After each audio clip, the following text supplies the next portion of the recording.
کے عالموں کا مرتبہ بہت بلند ہے، یہ وارث رسول ہے، وفا بہت بلند ہے۔ سنو کے عالموں کا مرتبہ بہت بلند ہے، یہ جس کا نام حلیمہ ہے، وہ آئے اور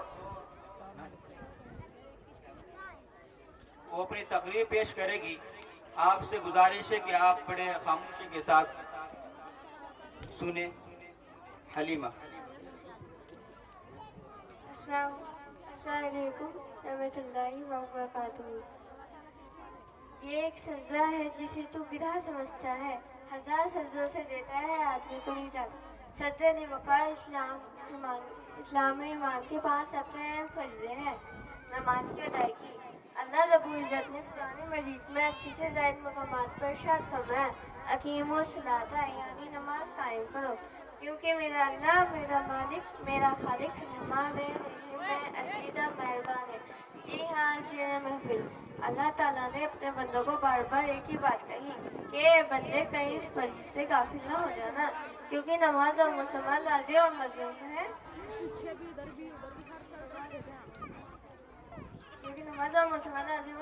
ہے، نماز کے بغیر نہ ایمان کے تصور ہے اور نہ ہی اسلام تھا۔ سجدہ لوقار۔ اللہ کی رضا کا سبب نماز، ایمان کا جز نماز، بدن کی راہ نماز، انبیاء علیہ السلام کی سنت نماز اور فرشتوں کا محبوب ارمن نماز۔ غرض یہ ہے کہ نماز مومن کی معراج ہے، دین کا ستون ہے اور چہرے کا نور ہے۔